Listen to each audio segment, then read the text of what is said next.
Welcome to Politics Done Right. I am your host, Egberto Willies. This is a progressive program that will take the mystery out of politics.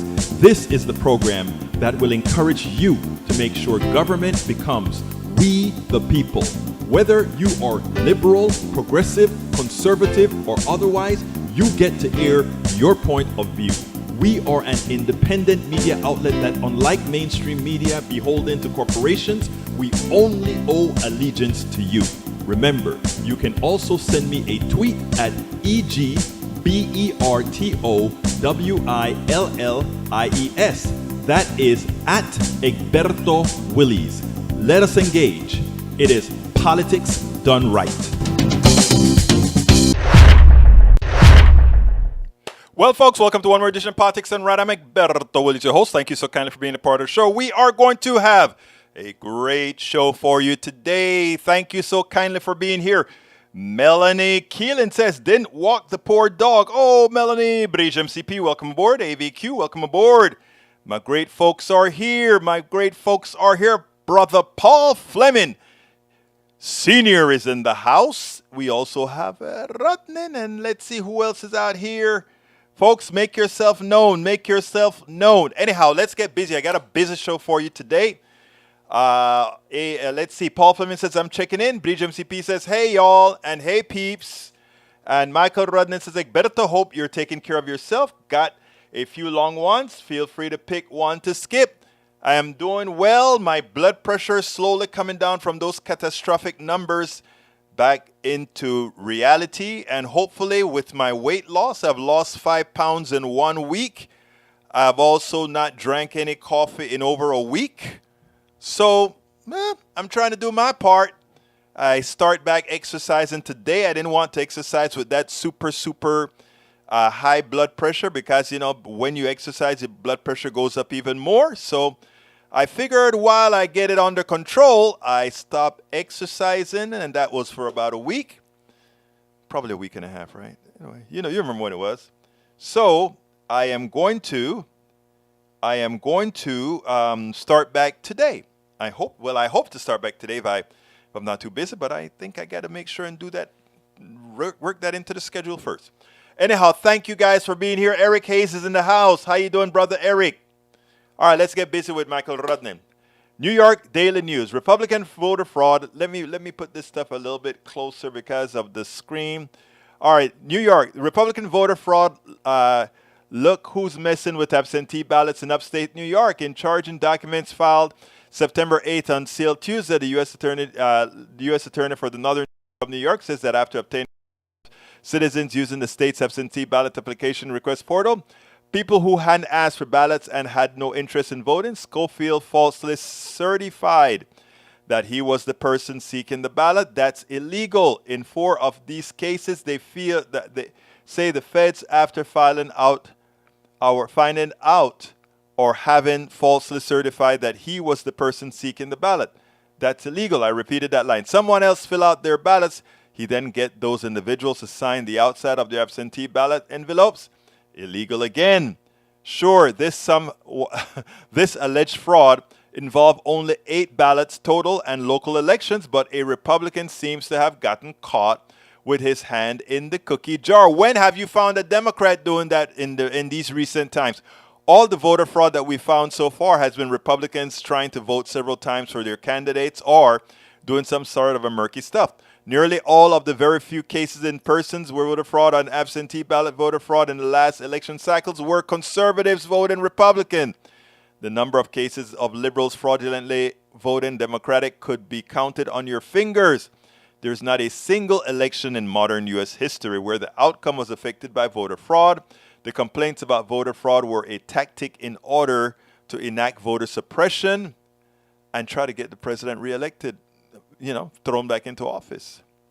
All right, let's see. I'm not going to read all of that. You guys can finish it up. U.S. Brett Favre. Welfare scandal shows that former quarterback is a fraud, too. The state of Mississippi is suing former NFL quarterback and Hall of Famer Brett Favre and others, alleging they misspent millions of dollars that had been allocated for welfare. Newly revealed text messages from 2017 indicate Mississippi Governor Phil Bryant, who left office in 2020, was aware of the arrangement and that the money that was intended to help low-income families after being funneled through a nonprofit, these guys are great. That just means it was intentional.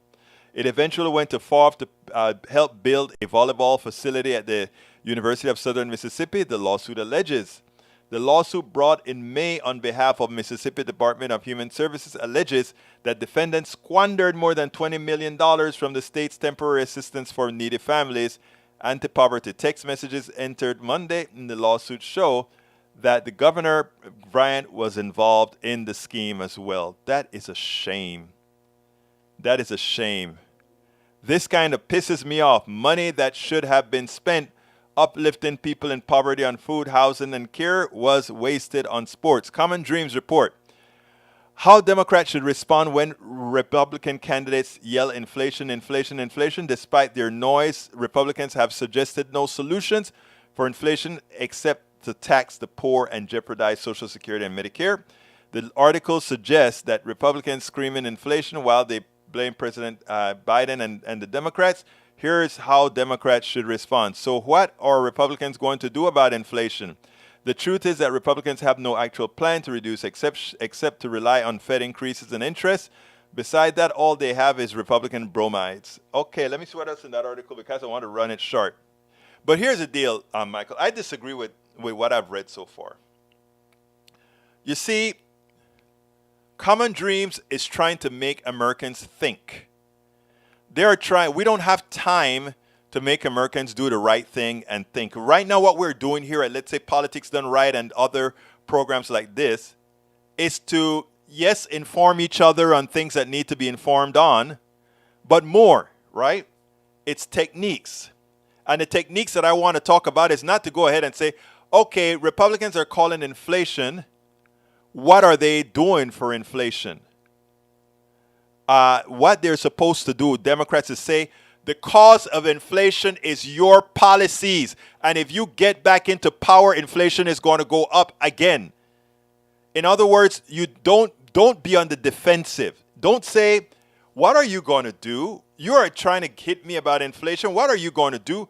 That's not the tactic we should be using. That's not the tactics Republicans use. What we are to do is put them on the defensive. Inflation rate is high because of your policies. You caused this. It is your fault. And we are cleaning it up now. You elect a Republican, you get those policies again. That creates this entire problem again. We are not supposed to be on the defensive at all. It's full out offense. Punto y final. Offensive. You created supply side economics. You created offshoring. You created all these things that are creating what we call inflation today. You created a lack of regulations that prevent these thugs in suits and ties from being able to do the right thing and not overcharge, from picking the pockets of the American people by increasing the price of gasoline, even though there's not a shortage. You continue to do this. You guys do it. You are the ones that don't want regulations to control the thugs that continue to raise prices. There's no reason for those vegetables to cost more. You have to be on the offensive. The problem is, even on the Democrat side, there are too many neoliberals who are willing to go ahead because they don't want to hurt some of their donors who themselves are thugs in ties and suits. Tits. They don't want to tag them. It's time. But that's what our job is. Our job is to tell the truth. CNN, donations poured in and volunteers who rushed to help. Here's how Martha's Vineyard's community responded. We saw that on TV. I'm going to do some of that tomorrow, I believe. Okay? So I'm not going to read that one right now, Michael Rudnin. USA Today, lawyers for migrants flown to Martha's Vineyards by DeSantis. I love that. It's criminal. He paid he's using a $12 million fund, actually, to ship these guys over. You know how much it costs to charter a plane to do all this stuff? At least Abbott used the bus, even though it's evil still. But, you know. Anyhow, let's continue. Michael Rodney says, Dylan Fernandez, Massachusetts State Rep, tweeted, "We are requesting that the Department of Justice open an investigation to hold DeSantis accountable." I agree. Bree says, Egberto Willis, two things. One, how are you? I'm doing better. I'm trying to control my pressure. Doing better. I post 2 pics on your post. The Queen, hope you saw them. I did not. If you could send it by instant message on I am on Facebook. I'll take a look at it since I can do that while I'm on air. Okay, what else we got here? Melanie Keelan didn't walk the dog. Eric says, hope Egberto is doing fine. I hope so too. My pressure goes up and down, up and down, up and down, but it's actually on the up and down trajectory downward. So let's hope that will continue going before I blow my head off. All right, let's see. Melanie Cleanin says, a question. How clean were the W. Bush elections? It wasn't clean at all. We lost the election because of the thuggery in where his brother was the governor in Florida. So yeah, you're right. What else we got here? E2247, welcome to the fore. Lina Hidalgo is desperate to avoid discussing the critical issues forcing Harris County residents due to her extensive record of failure. Wow. You read your talking points well. I call what she have is an extensive record of success. Extensive record of success. The person trying to replace her is nothing but a MAGA-loving woman who has no experience to do absolutely anything. She doesn't have Lina's wherewithal that's required to run this county. She's a joke. I repeat, I read up on her. She is a joke. Let me repeat that one more time in case you don't understand. The Lina Hidalgo's opponent would be this equivalent to putting Donald Trump in office, not because of Donald Trump's incompetence solely. Because of Donald Trump's evil, because of his incompetence. So don't bring her up again, my friend. She is incompetent. Punto y final. Okay. Let's see what else we got here. E2247, hello relatives. Today's visit will be our greatest ever visit. Eric Hayes says, it's Brett Super Bowl victory in the 90s fake? No, it's not fake. But Brett Favre is a thug as well. Look at this, stealing money from the needy and lying about conferences that you're supposed to be talking at that you didn't and getting $1 million for it. Brett Favre, nobody says anything about Brett Favre stealing $1 million from the people, but when what's his name kneels on the floor because he knows what the national anthem, the third verse said, and he kneels, and he knows what our country is doing to many. He kneels. He says, I want a better country. I want this place to be better. They take his life from under him. Brett Favre steals $1 million from the poor. Nobody bats an eye. Amazing. By the way, folks, if you want to know what's called privilege, that's an example of privilege. Think about any football player that did what Brett Favre did of a different hue and see what the results would be. All right, I'm going to pause right now for a minute. And since today was the funeral for the Queen, I want to go with Ali Velshi because he did another nice one. And of course, I gave my narrative. So here we go. I should say here. I think it's here we go. Here we go now. Of course, today I had to endure many of us who have colonial descendancies had to endure the pontification and the greatness of the monarchy as they laid Queen Elizabeth to rest. Again, the human side. I feel for the kids. I feel for those who had a personal relationship with this queen. But I want all to realize that it is hard for those who have lived or who are the descendants from those who have lived under the horrors of what the British Empire really meant. It is hard to have this or watch this adoration. I call it PTSD generations removed. Because when you look at all the riches and the beauties and everything that these guys have, the wealth, we are looking at our those of us from the colonial British or the colonial Spanish or whatever, those of us are looking at those riches that were built on the backs of many of our forefathers, but not only built on the backs of many of our forefathers, but the riches extracted from our land, stolen, taken, pilfered.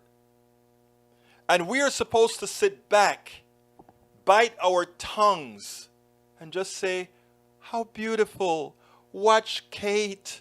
Watch the prince. Watch the new king. All celebrating stolen. I don't want to be sour, but when you're asking some people to look at what's going on with the pomp and circumstances and all of that you're seeing on the TV right now, you're asking them to forget all the damage that lineage has done to you, and you're being asked to just be quiet and like it. It is wrong. It is completely and entirely wrong. Yes, have your funeral, have your little, but to have all the television stations, all of them, going to this and then and using narratives with how great this woman was. She was a nice lady, but she didn't ask for forgiveness for what she's done to billions, not her, but her wealth, what the wealth that she's living off of right now has done to the billions in the world. She hasn't asked for forgiveness. She hasn't spoken about reparations. She hasn't spoken about all those poor countries whose wealth they extracted. Well, let's make life better for them. We don't hear that. That is why I am so impressed with Ali Velshi, that I know it cannot be easy for Velshi to be doing this kind of narrative, because not only is he going to get it from many apologists here in the United States and the UK, as I've shown before with the videos that he's done, but even his management has to be a bit concerned of his honesty. So let's listen to the last one he did. I think he did this over the weekend. Hi, this is Prince William and Kate riding through Jamaica in an open-top Land Rover. It was quite the stir back in March of this year, 2022. The royals were touring the Caribbean to mark Queen Elizabeth's Platinum Jubilee, 70 years of rule, not just over Great Britain, but as the head of state of many Commonwealth nations. William and Kate, at the time the Duke and Duchess of Cambridge, participated in a Jamaican military parade. Perched in the back of the Land Rover, William saluting the crowd in a military uniform, his wife by his side dressed in all white.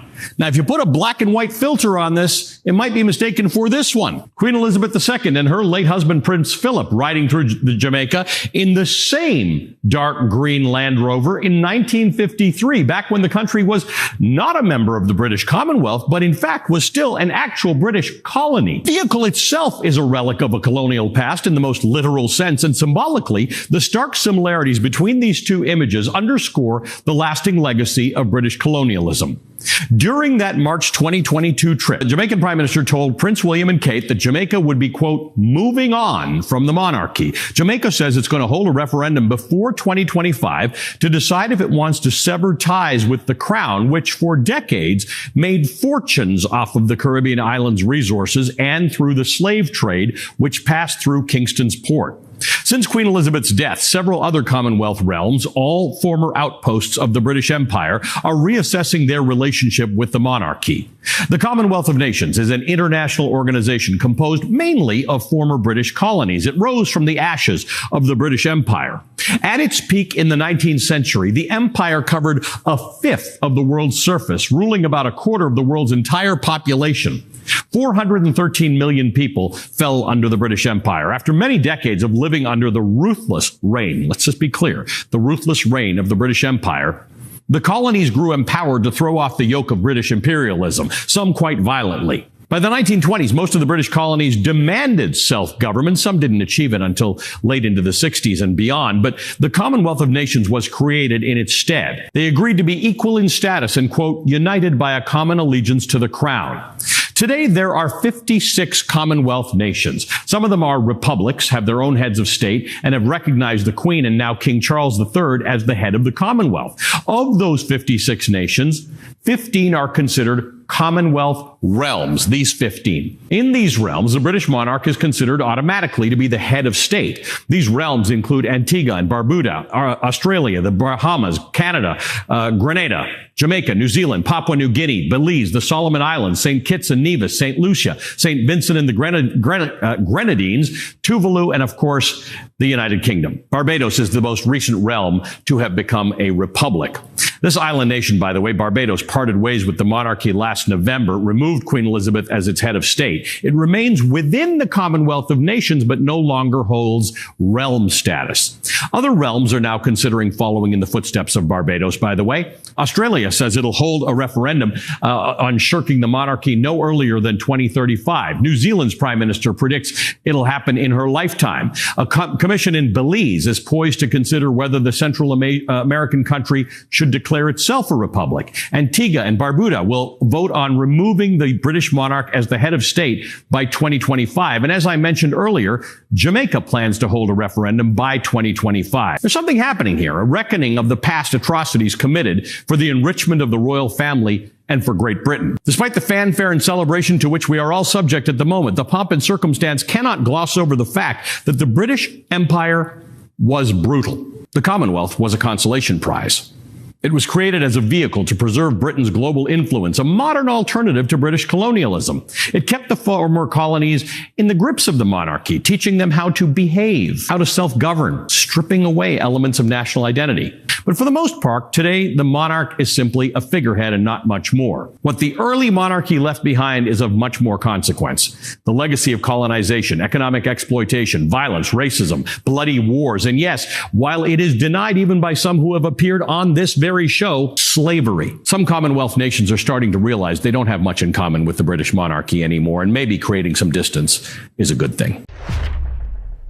As someone with Jamaican lineage, you know, a lot of some of my grandparents actually went over to Panama to build the Panama Canal, or either build the canal or be a part of the Panama Canal zone to do things when they came over there. So, you know, you'll find that a lot of us in Panama actually have Caribbean. Well, actually, there's very much interchange between all the Caribbean islands and the northern coast in the case of Panama, the eastern coast in the case of all of the rest of Central America with the islands. There's interchange with Venezuela, Curacao, and all these other places. People just interchange around there. So we all have this British, Spanish, Dutch.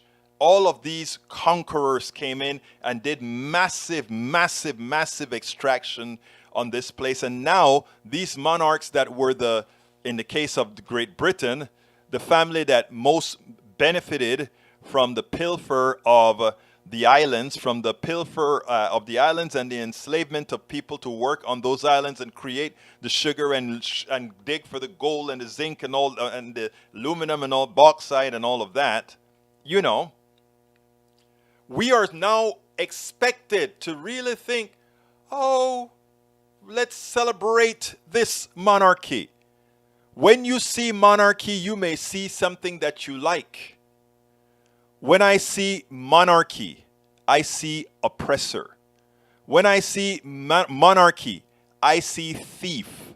When I see monarchy, I see that which stole all of these things, that which put in bondage many.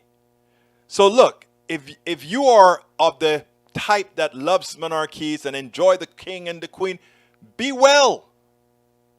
But do not, please, ask those of us who know the history, whose ancestors have told the history, to somehow just forget about it. Because if it were something that affects many, and there are some examples that I would like to use, but I don't want, it's not proper at this point. But don't ask those who know about colonialism to somehow forget about it and just think it's great to have all this great pomp and circumstances for the Queen. Don't expect it.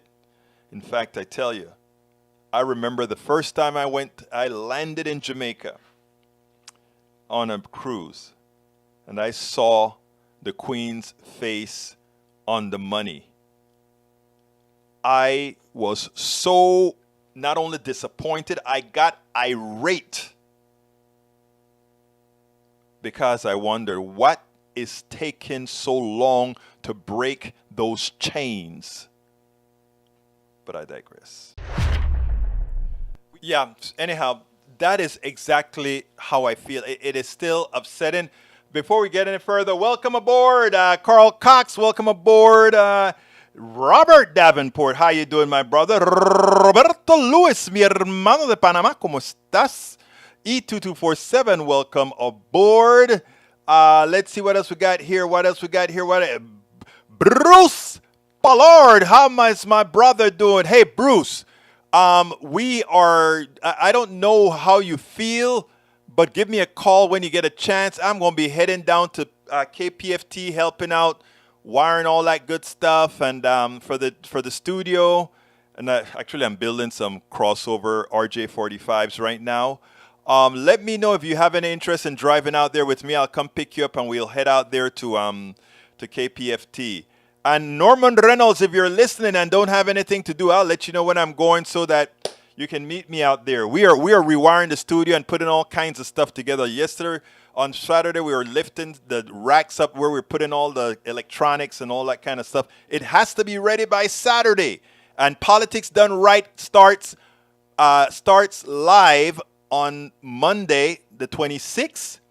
It's going to be played over the air in Houston. We have a 100,000 watt transmitter, so we cover the entire Southeast Texas. It's going to be Monday, Wednesdays, and Fridays that we have Politics Done Right at noon. And then, of course, I'm going to keep this one at 3 because you guys said you didn't want to move. So you guys, this is your show, baby. This is your show. So on Monday, Wednesday, Fridays, we'll have 2 shows. I've already cleaned up my schedule in such a way that it is manageable. So, I've been working with a technician out there at KPFT as well, that in the long run, we won't have to do that drive 3 times a week. Sometimes we can actually do the show from the studio. But anyhow, from my studio here, as opposed to driving into Kingwood to the studio, into Houston for the studio. But anyhow, there are big things happening, folks. All we need you to do is continue to support the show because we are going to make a difference. We have to make a difference. We must make a difference. Let's see who else is in the house. Norman Reynolds, yes, estoy aquí, dice Norman Reynolds, mi hermano. Let's see what else we got. Who else is here? All right, let me read some of your stuff. Let's see, let's go up to Lee Grant says, brains get colonized too. You're so right. And the people that the right has a very colonized brain right now, that somehow believes supply side economics is real economics and somehow support the people that's supporting it. Daniel Ledo says, Egberto, you realize that Biden has been flying illegal aliens. They're not illegal aliens. They're undocumented workers, and some of them are seeking asylum. And yes, but he didn't do it unbeknownst to anybody, or he didn't do it in a way to affect their status. These people did. But I have a joke for DeSantis. It blew up in DeSantis' face. I'll play that tomorrow. Okay, Egberto, after today, you will be happier. The Queen news will be slower. You're absolutely right, Eric. But Eric, let me tell you something, though. I love you, but I'm going to tell you something, brother. It's not for me to, well, I'm going to just let you know, brother. And it goes like this. It is insensitive of you, my brother, to in effect with your words to say, get over it, I seem sour. That's what you said in your words, sir. That's insensitive. Because if you can't understand that what colonization has done to those in the Caribbean, Central America, etc., if you can't understand that pain, and I'm not talking physical pain, I'm talking about that stealing, that take it, I mean, it is terrible. And to hear your forefathers talk about this, and you just say, oh, you're sour? You have to sit down and watch billionaires who made their billions on your back with a whip. At least the billions made by Bezos, in as much as it's unearned, we consented to it because of the type of economic system that we had. Those people in Jamaica, Barbados, Trinidad, Curacao, Venezuela, Panama, they didn't sign up for it. They were forced into it. And your comment, instead of having having a level of empathy to say, you're sour. Sour? I mean, I don't think you get it. The colonialism that we had in America, the 13 colonies that took their independence from the Great Britain, is a far cry from the colonization that occurred in India. That's why Ali Velshi is the way he is in Kenya. That's why Ali Velshi brings it up all the time. And I am happy MSNBC has given him the freedom to do it. But it's insensitive for you not to understand. After Ali Velshi explains all these issues, that you somehow think, oh, you're sour. You're sour. And yes, your stuff is going to be on pretty soon, my dear beautiful Bridge MCP. Tú sabes que tú eres la mujer. Judy, too, he says, I did not know what he did. Please, I'm already not watching NFL. Let me tell you what he did, Judy. He had a lot of text message exchanges with the governor on how to get some money for his kids' volleyball stadium. And by the way, when Daniel Ledo says that I'm judging the guy, I'm judging the text messages and the ultimate results. The text messages are there. He got $1 million for himself that he eventually had to pay back because he never gave the speeches that he claimed he gave. All of those are statements of fact. There's no two ways here, Ledo. Copernic did something honorable. He paid the price. This guy stole from the poor. Lee Grant, the Queen's funeral gets progressives just another way to decry the Western culture. We don't decry the Western culture. I accept every single culture. The problem with folks many in the Western culture is they tend to believe that is the only culture of value. I believe in the Western culture. I believe in Eastern cultures. I believe in taking the good out of all these different cultures, and that's what a lot of progressives do. That's what we do. Bruce says, to hell with empires. I agree. Let's see. Robert Davenport says, Americans kicked out the English monarchy a couple of centuries ago.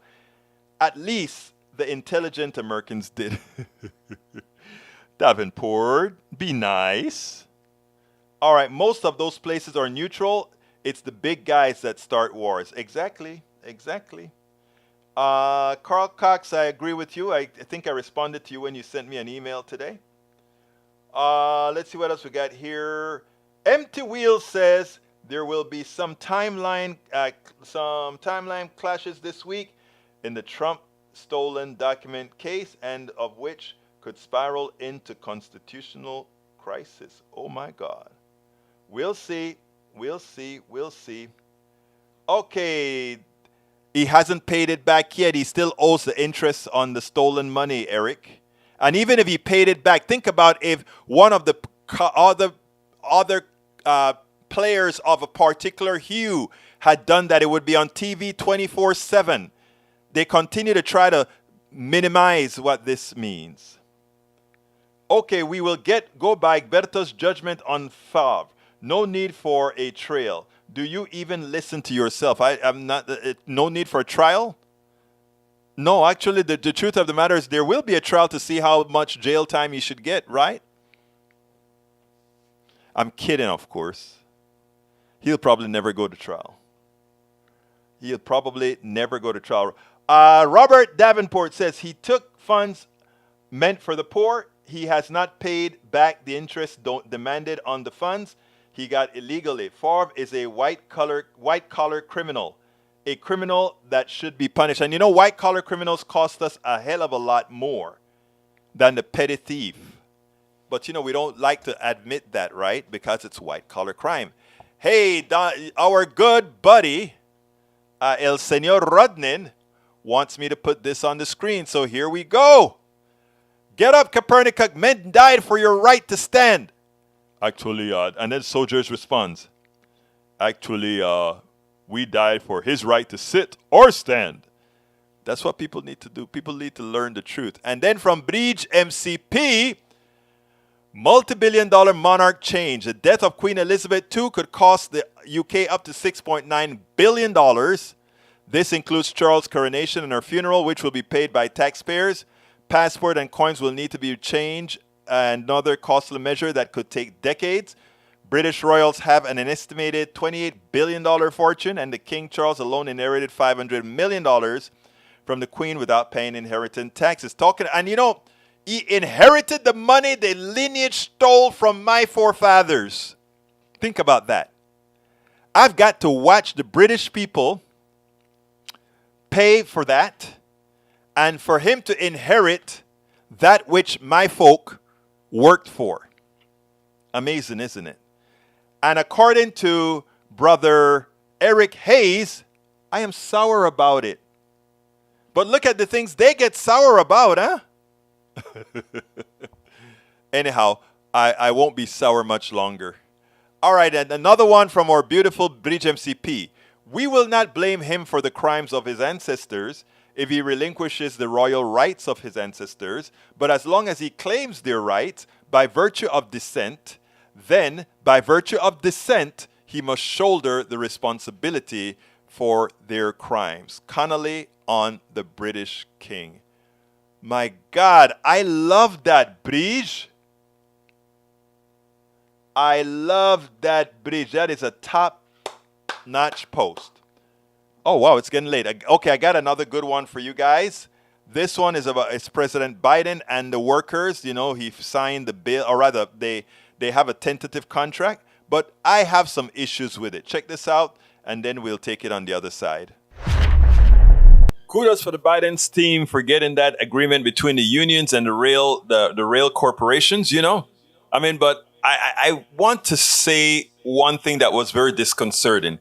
What was the sticking point? I want to read one paragraph from the New York Times. It says, let's put that on the screen. The deal was praised by both freight companies and union leadership, reflecting a key compromise on issues of improving worker conditions for rail workers, which had been the biggest sticking point in the talks. In other words, as usual, workers, the guys in the corporations are in big, nice offices with air conditioning and nice couches, etc. And all the people on the line wants are good working conditions, the best that they can give, given, you know, that they're outside, etc.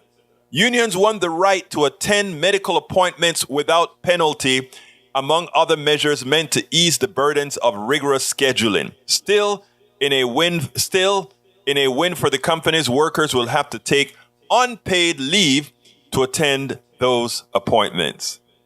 What? In other words, these guys, if they have to go see a doctor, there's no medical leave for them to take.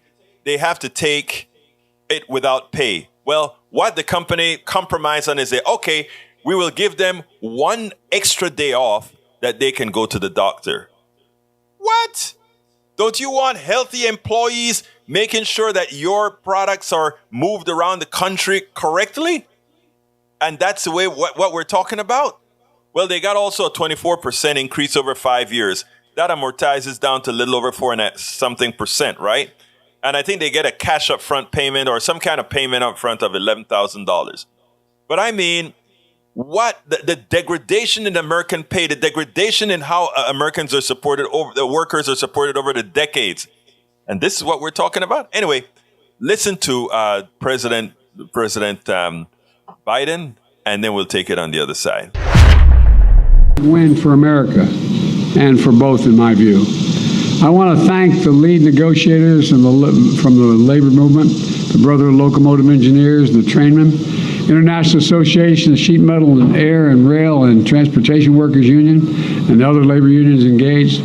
And this is a win for tens of thousands of rail workers and for their dignity and the dignity of their work. It's a recognition of that.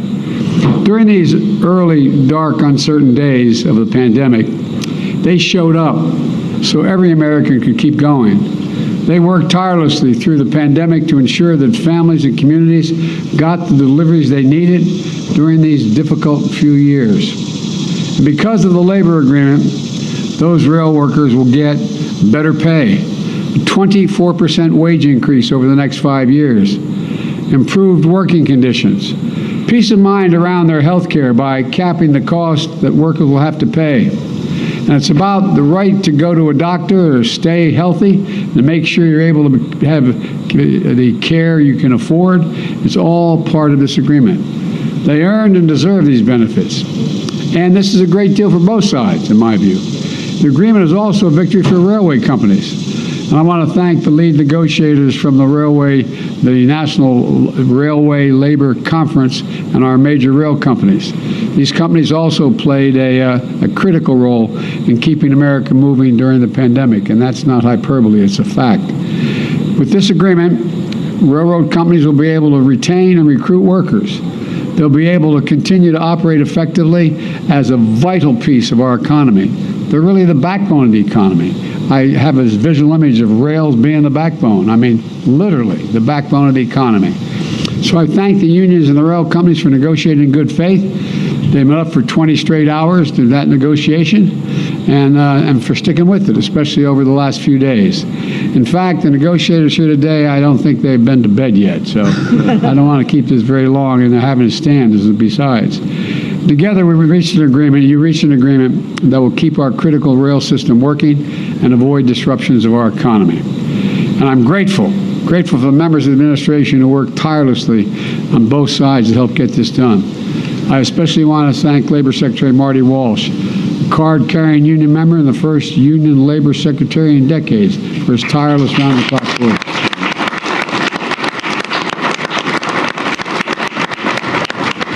This agreement is validation of what I've always believed. Unions and management can work together for the benefit of everyone.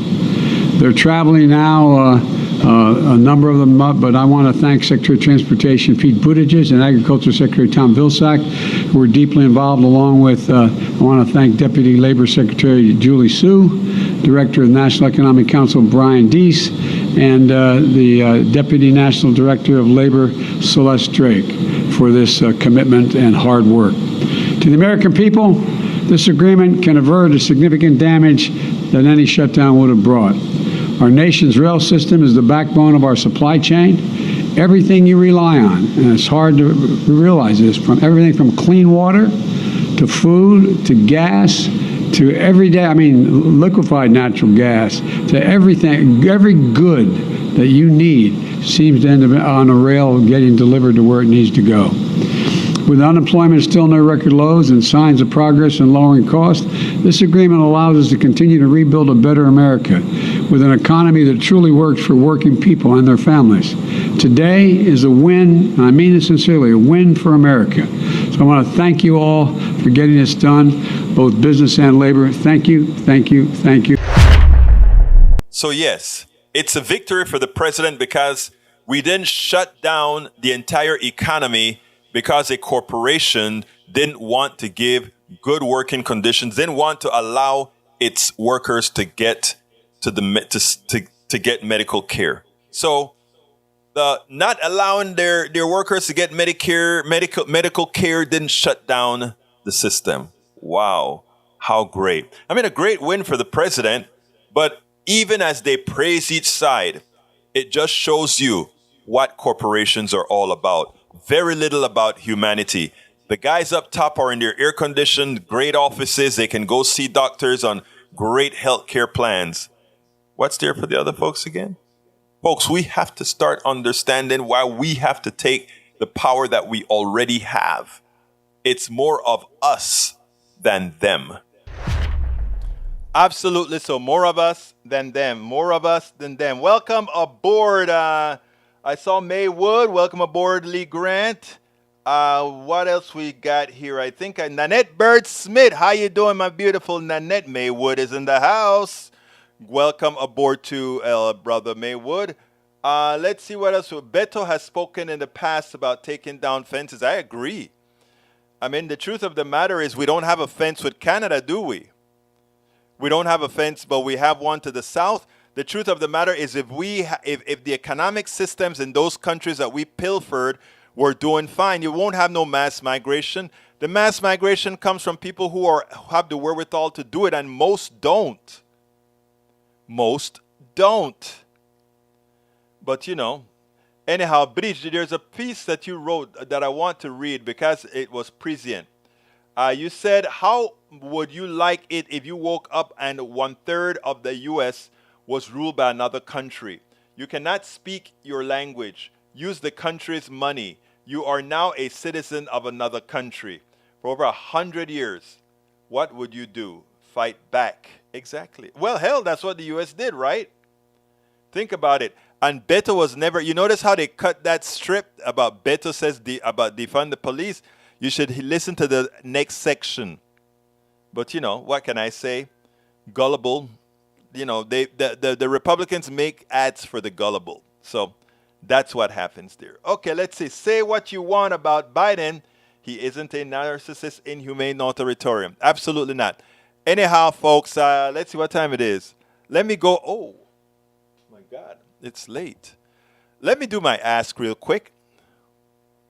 Politics done right depends on you to keep doing what we do. What do? We make sure to keep, number one, the internet seeded with blogs and information to counter the right and to present what progressives represent for the benefit of us all to everybody so that it's not misread, misled by any other entity. We make sure and populate that internet with blogs, with videos, with all these other things to make sure that we are informed and to counter everything that you normally hear that are lying at the right.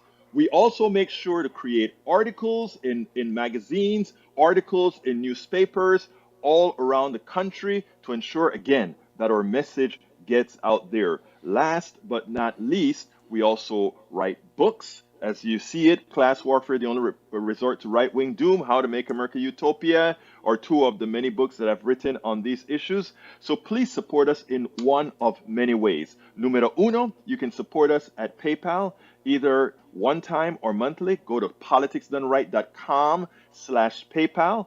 You can support us on Patreon. That is politicsdoneright.com/Patreon. Patreon is spelled Patreon. You can support us by becoming a part of our YouTube channel, going to politicsdoneright.com/YouTube, or you can support us in many other forms that you can find at politicsdoneright.com/support. Be sure to visit our store, politicsdoneright.com/store, and get our books at politicsdoneright.com/books. Thank you so kindly. Hey, super chat from Bridge MTP. Thank you so kindly. She says, thank you for doing what you do and being real and honest and yet still giving medicine to the dead. LOL. Hopefully it gets to them. Let me tell you, we have a lot of folks here and like, I'm going to tell you something that Bridge told me. I got 3 more videos. We'll watch them tomorrow. And, but Bridge said something that really got to me while I was in New York. And this is what she said. She said, Egberto, you played that live video, and we were in the room, and we were having a discussion with each other. She said she was having great conversation with you guys on the right, you guys on the left, and you guys were interchanging information. And something Bridge said while I was on the train. She said, these are nice guys. And if she could have seen my face when she said that, the smile that was on my face, because that is what we're looking for, right? Look, Eric Hayes is going to be giving me hell for a long time. Daniel Ledo is going to be giving me hell for a long time. Lee Grant's going to be giving me hell for a long time. Michael Cesak's going to be giving me hell, and all the other right-wing folks that come on my show.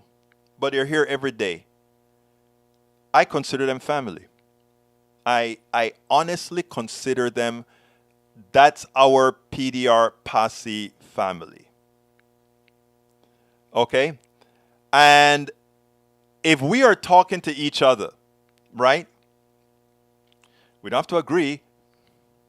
We don't need to. Whichever one gets more people to do the things that we need to do, like I want great policies, right? And I'm going to fight like hell. I'm going to keep doing it. And if I get enough people convinced by the facts that I put out, I will be there. And the good things about it is everything that I want is going to also serve Lee Grant, Eric Hayes, Mike Cesak, and all my other right wingers. For anyone that I didn't name out there, you know. But that was the biggest, I mean, like I said, when I was in New York, remember I played 2 live shows. I played the shows, you know, when I was in New York. When I was in Pittsburgh, I actually did most of them live. But when she said that, I said to myself, you know what? Believe it or not, if we can have forums, I've seen some crazy forums where people on the right are just cussing out and just slaughtering each other on the thing. And, you know, I'm not a large forum yet. I will be when all the kinks are out. But it's the kind of America that I really, really, really want. In fact, I don't want us agreeing on everything at all.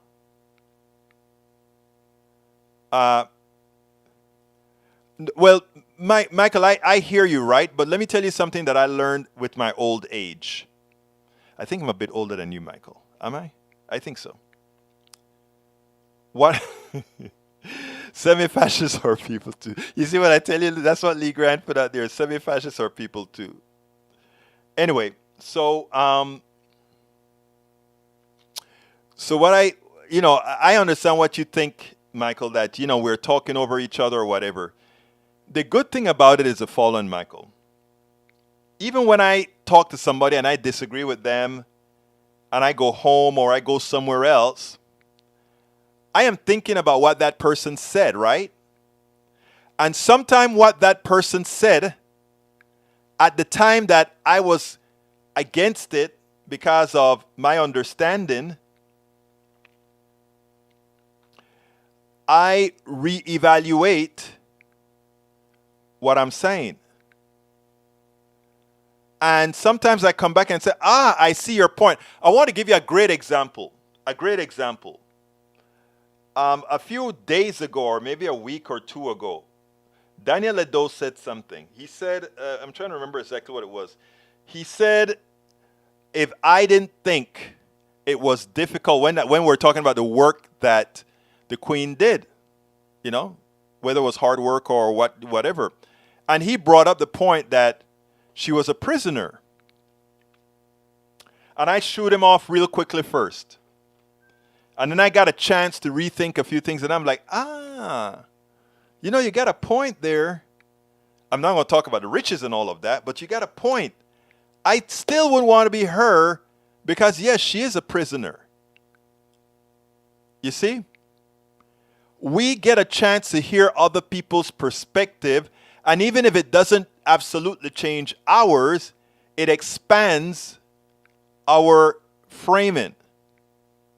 And that is how you get to a point where folks can live together. You don't have to agree. Hell, I don't know about you guys, but I don't agree with my wife, my mother, my sisters. I mean, we have some hell of a disagreements. Hell, my mother's a Mormon. One of my sister is a evangelical. Another sister is a Catholic. You know. Let's see. Daniel Ledo said, then you will agree all perspectives ought to be respected with none demonized or no, Daniel, that's not true. There are certain things that are evil. What Trump did was evil. And even some of the old Trumpsters are coming out and saying it. It's not about, I'm not going to, if you decide that slicing me up is actually a perspective, I'm not going to agree with it. So no. Context is everything. Context is everything. Context is everything. Man, I had fun today, even though we only got through what? How many videos? 2 videos or 3? I think we got through only 2 videos, but that's fine because this is your show. Bridge MCP said, at Egberto Willis, hearing others' perspective give us insight into where they're coming from and look at from a different angle. Exactly. Michael says, Daniel, we got to sort out what left and right can agree on. Exactly. Roberto Luis, Egberto, like I have said to you, I really want Politics Done Right to do forum clinics once a year. Yeah, actually, Roberto said he would put that on for me. Here's what we're going to do. We're going to create a program. It's going to also help me make some money to run this stuff, right? We are thinking about putting on a symposium where the PDR posse all meets in Houston. You fly out here, you get like a convention, right? And it's going to be the convention our style. And I'd like to get, maybe 100 folks or so to come out to it. So Lou is going to help me plan that. So I don't know. We have to get it together, plan it together, make sure, get people's timing right and all of that. And then bring everybody here to Houston. They'll stay in hotels and all of that. And we'll probably have some sort of a registration fee that goes into defray costs and also support the program altogether. Lou, thanks for bringing that up. You're absolutely right for that, Roberto. Okay, we got to get out of here. But I want to, like I tell all of you, let's keep this up. Bring more people in, if you will. Bring more people in. Tell people, hit their, sometimes we give Eric and Ledo a hard time, right? But these guys are here. I respect these guys. Everybody in this room, I genuinely respect. And I'm not saying that because it's a nice... Thank you for having been here, brother AVQ. He's listening with this Marxist ears, not his American ears. You see why I love Ledo, man? He won't give me a break, man. Come on, Ledo. Hey, Ledo, let's see if you can do this. Ledo, before I go, tell me something nice about me. Come on. I'll tell you something nice about you. You're consistent. Tell me something nice about me, Ledo. Let's see if you can be nice. Come on. Come on. Come on. I want to hear it. Alex, do you think Trump will put a bullet in his own head? Nope. I hope he doesn't. I want to see him behind bars. I want to see him behind bars. But anyhow, I got to get out of here. My name is, since Ledo is not going to tell me something nice, I think I need to get out of here. My name is Egberto Willis. This is Politics Done Right. And you guys know how I end this baby. I am what? Out!